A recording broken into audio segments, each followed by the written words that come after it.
Imagine Mother Babylon, Mother Rome, Mother America, the world enslaved, flesh network spanning the globe, the blood of humanity moving through veins thousands of miles long, cavernous curving tubes as big as superhighways, biological superstructures, bones the size of the Golden Gate Bridge, living engineering, hearts as big as mountains pumping with tectonic force, chained in relays moving blood across continents, exotic neurochemical pestilence flowing from monstrous glandular ridges, flesh-encased nightmares, farms of non-human tongues babbling blasphemous gibberish, a vast seabed dotted with lonely eyes. This is the great queendom of Babylon, a great blood-drunk whore wearing the crown of the atom, as all around her fleshly carapace float orbital platforms of nuclear death.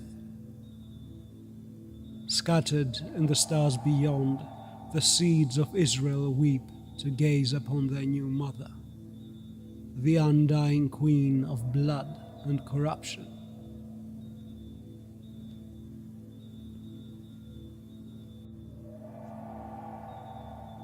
When I was little, they took mommy away and put me with a new mommy in a smelly dark house. They said she was a real person, but I knew she wasn't.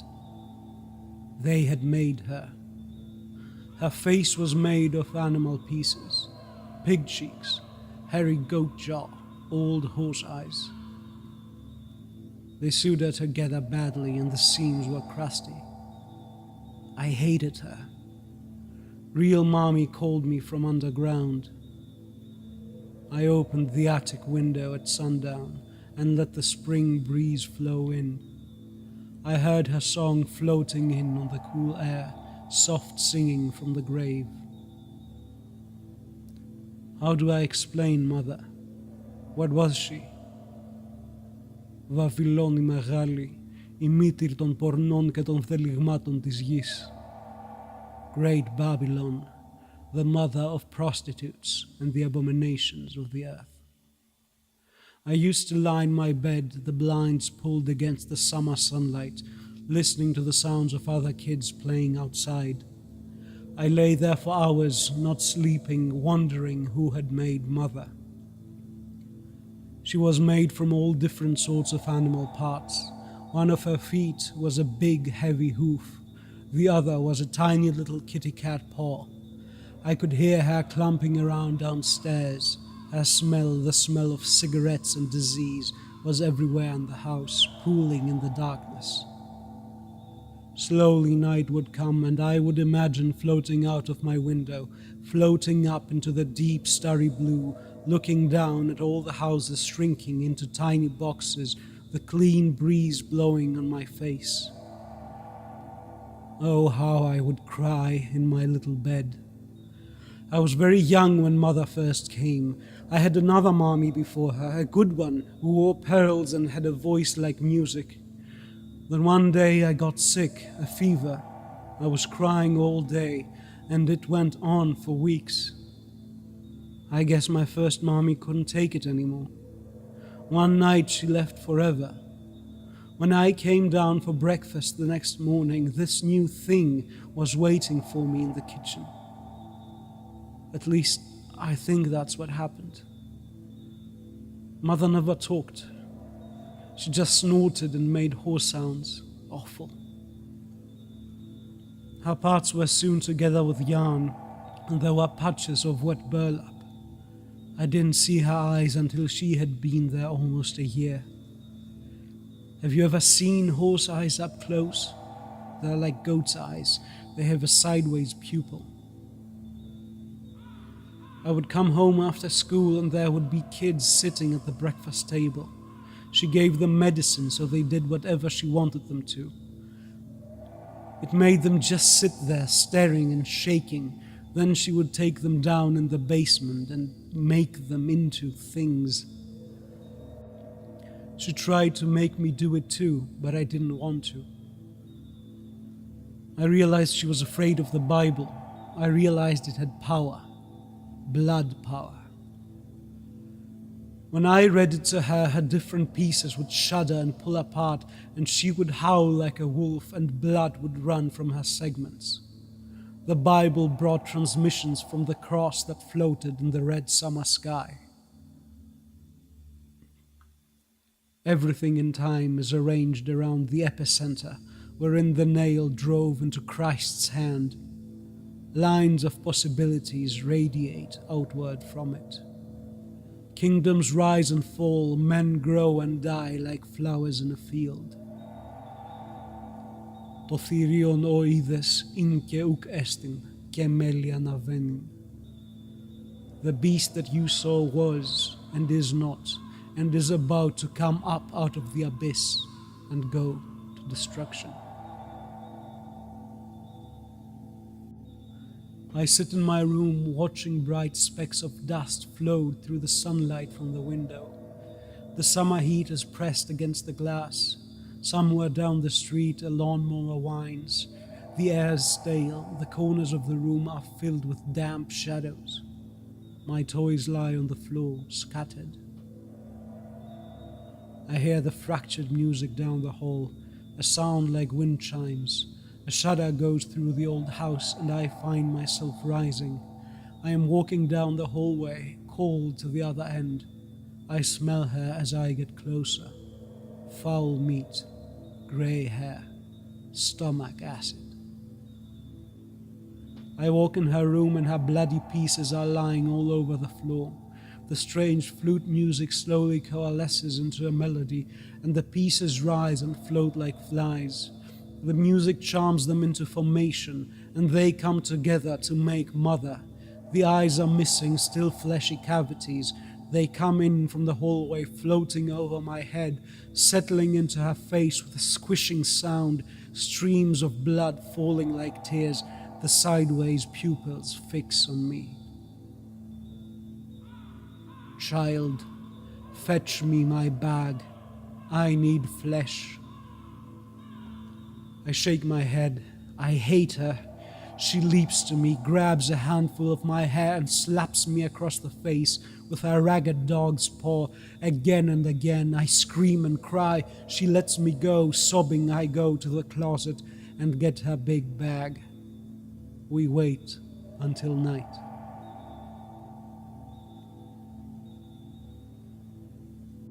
I fall asleep in the closet, but I wake up in my bed. Before I open my eyes, I know she will be there. She is. Standing at the end of the bed, morning time. She's not a person, she's something else. I try not to cry. I start crying right away, can't stop. She's tall, but her body is not a body. It is just a pile of things. It's covered in a long, shiny robe, shiny from a million blue gold flies crawling on her. Long grey hair covers most of her face. I look up at the ceiling and scream and scream and scream. I scream for Mommy to come back. The ceiling turns pink and fuzzy. I'm screaming so hard. Then she's standing over me, looking down on me. Her face is awful pieces of animal. I remember her eyes, the same eyes as the white horse Brittany rides, the one that Mom said I could pet, but it bit my hand and I had to go to the hospital. The eyes are just hanging on the face, not really looking at me, flies crawling on them. I am shaking, scared. Please, God, please, please make her go away. She snorts and makes animal sounds. Her old barn smell makes me want to throw up. She reaches out and her fingers are made of crab legs, all different sizes. No, I hate crabs more than anything. When we go to the beach, my dad always makes sure to pick a part of the beach with no crabs. He says he can tell when there are crabs because, no, she touches my face with her crab hands. Horrible. I close my eyes as tight as I can and scoot against the back of the bed. The touching stops. I press my eyes shut tight. Tweets and chirps. Drink, a happy little voice says. I keep my eyes closed. Drink, says the voice. It sounds fun and cartoony. I open my eyes just a little bit. Oh, a dozen bird heads have crawled out of a hole in her neck. They move in different ways. I found a dead baby bird once in our backyard. It had no skin and blue lumps for eyes. It is there with the other heads. Drink, it says in its funny parrot voice. She holds up a big silver spoon in her crab hand. A greenish monkey hand holds up a glass bottle full of purple stuff and pours it out into the spoon. I can smell it, grapey like the medicine Mom gives me. Is it the same stuff? She holds the spoon up for me to drink. Please, God, make this stop. All the birds giggle. Her claw pinky pokes my neck.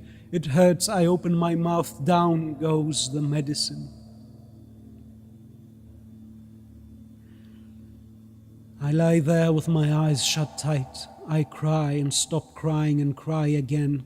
I know she's there, the smell, the flies, the sound of animal breath. Why won't she go away? Please go away, go away, go away. Please, God, make her go away. Something slipped inside my eyes. I can see it even though they're closed. Not a square, not a triangle, a shape I don't know the name of. Lots of shapes. Oh no, my eyeballs fill up with the little people like a Where's Waldo book. There's a million of them all doing different things, moving around in an old city with castles and flags. They're running through tunnels and climbing up towers. I can watch them all at once. Wow, there's a baker and a knight and a clown and a queen with lots of... They're all dying. Cartoony blood pours everywhere and they've all got scared looks on their faces and the blood washes away and they're all playing and smiling again. The places and people change. I see stories. They happen all at once. 100 stories, but I can watch them all at once. It's different people crying and laughing and living and dying and doing all kinds of things. It's like seeing 10 movies all at once, and it's so much, too much. I open my eyes. She's still there, piled up on the edge of the bed. The Where's Waldo people are still there, playing and laughing and bleeding and dying. The animal pieces of her face open up, and look, there's another face inside. It's a woman's face or maybe a man's face made of wet clay. It's smooth and beautiful, and I'm not scared at all looking at it, and I feel like I'm floating. The clay changes and the face turns into other faces. An old man, a young man, a Chinese guy, a sad black guy, other guys, a cat. The shapes of the faces change, but something in the eyes stays the same, staring at me, telling me something. The face changes one more time. It's a woman's face, mother. Maybe very old, maybe very young, mother. The eyes say something clearly, mother. I can feel my heart beating. When it beats, it says mother, mother, mother. The eyes are sad, so old and sad and kind, so kind, like they're sorry for me, like they wish they could help me. But the face is still and the lips are pressed together, like mother, is trying to hide that she's sad, trying not to be sad, trying to be strict, because she's going to punish me. It is the same look Mom gives me when I've been bad and she puts me in timeout. The face is Mom's face, but also 1,000 other faces. They feel sorry for me. Oh no, no, no, no, no, no, no. I scream and scream, scream, scream. Mother locks me in the cage and sits down at the kitchen table. I scream and cry, but she doesn't move. Her horse eyes stare at the wall. The sun sets very slow and the room goes dark. She's just the shape of a black mountain sitting at the table. When the sun rises, her eyes are still on the wall. You were bad. Your magic was bad. You won't be bad again, she says. I hate you, I shout. I do. I hate her, hate her, hate her, hate her, hate her. Mother's birds giggle. She stands up from the table and all her golden flies scramble around. The bars in the cage slide to the side like magic. She reaches in and grabs me with her crab hand. It hurts so bad and I scream and kick at her, but she doesn't care. She lifts me up and carries me into the living room. It is full of cages. When did they get here? There are naked kids inside the rows of cages. They're not scared like me. They're sitting cross-legged with their hands on their knees, sitting nice and still and straight with their eyes closed. I will show you what will happen if you are bad, she says. We go to the back hall. There is the door to the basement. I don't like the basement. I cry and ask her to please let me go. Please, please. She opens the basement door. Usually the basement is dark, but not this time. Light shines out of the door. I look inside. Inside, it is not a basement. It is alive. I am being changed. Mother's lessons are teaching me things, transforming me. At night, I lie in my little bed, eating cookies and watching the ceiling. Then the seams open up, and wow, look at what's behind them. Colors without names, stars from long ago, tunnels through the beyond. My magic is growing stronger. I can make things happen. I pray and wait and they come to me. Every morning little sparrows land on the tree branch outside my window. Mother says I can't be too greedy. Press at the curves, she says. Direct the flow. Don't move against it. I'm reading the Bible with the new words I've learned. Christ had blood magic, the magic of suffering, of desire and limitation. At night, Mother and I watch his soft flesh writhe and struggle on the hard architecture of the cross. Mother, he cries, behold your son. Father, he cries, into your hands I commit my spirit. Soon I will call my own little Christ unto these yellow sands. I say my prayer and look out the window. For a long time the street is empty, then he comes walking down the road, carrying a flashlight even though it's light out. I rush downstairs. Mother is sitting at the kitchen table. I think of saying goodbye to her, but the gleam in her eyes tell me there is no need. I go into the dim little front hall. A beam of daylight is shining through the peephole. There is a knock on the door. I wait. The knob turns and the door opens. This is it, the beginning. I walk into the light.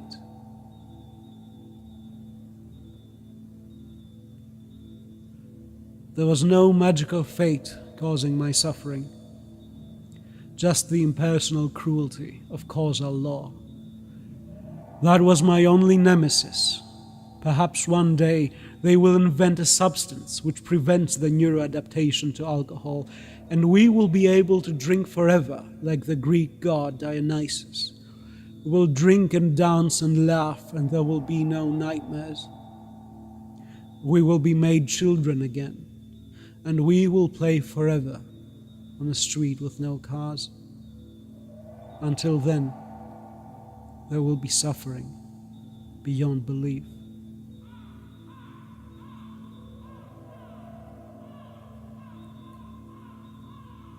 I am going down there. I am being called. By the shape of my entire life, I am being called. The story must end this way. Mother will be down there, and so I will try to destroy her. I've thought about bringing some kind of weapon, but what good would a weapon be against her? She who is everything, who has shaped my life across time and space. I feel exactly like I do when the evening comes. I've woken up so many mornings swearing I won't drink that day, but 7 p.m. comes and I am walking to the store feeling none too wise, and I don't want to be walking to the store, and I know I'm making the wrong choice, but my feet keep moving me closer and closer. I know what I'm doing is wrong, but I'm doing it anyways. I am coming, Mother. I am coming.